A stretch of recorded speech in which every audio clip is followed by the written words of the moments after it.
Hello, hello!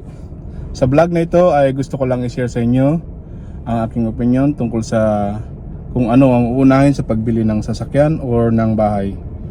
Ito ay personal experience ko lang sa naranasan ko sa pamumuhay dito sa Saskatoon sa Canada.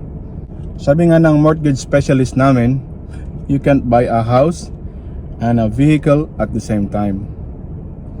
So ibig niya sabihin, hindi ka ma-approve pag nag-loan ka sa pagbili ng bahay kung may sasakyan kang hinuhulugan din, or at the same time hindi ka rin ma-approve sa pagbili ng sasakyan kung may hinuhulugan kang bahay. So isa-isa lang, hindi pwedeng dalawa, huwag kang salawaan. So ang opinion ko dito sa naranasan ko, kasi inuna ko yung sasakyan. So nung andito na yung family ko, nahirapan kaming bumili ngayon ng bahay kasi may hinuhulugan akong sasakyan. Napagtanto ko, sabi ko, ay, mali ang move ko. Sabi kong ganun. Dapat pala, alam kong mag-i-stay kami dito ng matagal sa Canada, dapat inuna ko yung bahay. So natrap na ako sa sasakyan. Sabi ko, ano, puta, ay sorry. Sabi kong ganun, andito na tayo, natrap na tayo sa paghulog ng sasakyan. Ang hirap nang kumawala kasi bumili ako ng brand new sa sasakyan. Meron naman palang mga sasakyan na second hand na pwede kong bilhin na makakatulong din sa amin. Kasi dito sa Canada, kailangan mo talaga ng sasakyan, lalo na dito sa Saskatoon, napakalamig. Mahirap bumiyahe, pumasok sa trabaho kapag ka walang sasakyan. Kapag ka nagbabas ka lang, ang hirap talaga mag-move. So sabi ko sa sarili ko, ay puta, nagkamali ako ng move.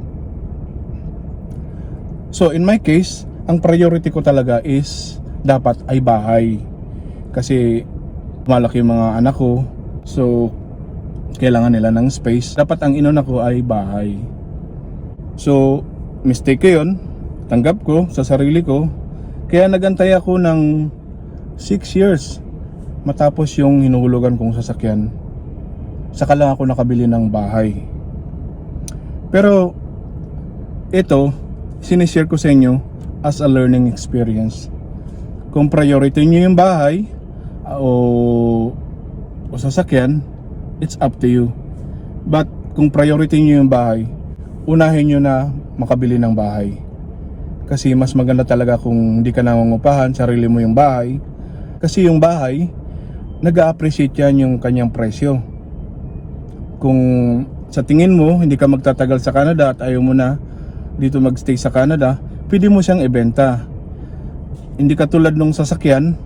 Pag ang sasakyan binili mo sa kasa, nilabas mo, yung value niya nag-depreciate na.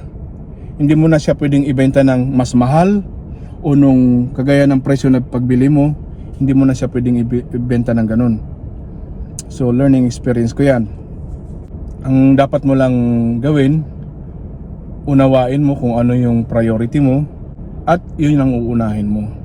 Isa pa, dapat mo ring i-consider yung future mo. Sa akin lang mas maganda kung mag-stay ka dito sa Canada at may mga anak ka, may family ka, siguro mas maganda kung mag-i-invest ka sa bahay first. Pwede ka namang bumili lang ng second hand na sasakyan na gagamitin mo kung papasok ka, ihatid mo yung mga anak mo sa school, mga ganun. May magagamit ka. Kasi ang mga second hand na sasakyan, mura lang din naman. Makakabili ka ng less than 10,000.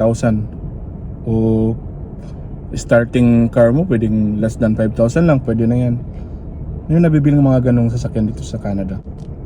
Well, to conclude, ikaw talaga dapat ang mag-decide kung ano yung naaayon sa pangangailangan mo. Kung uunahin mo ba talaga yung sasakyan, kung priority mo siya, kung kailangan mo siya sa everyday life mo, o yung bahay na titirhan mo. It's up to you to decide. Yan lang, na-share ko lang.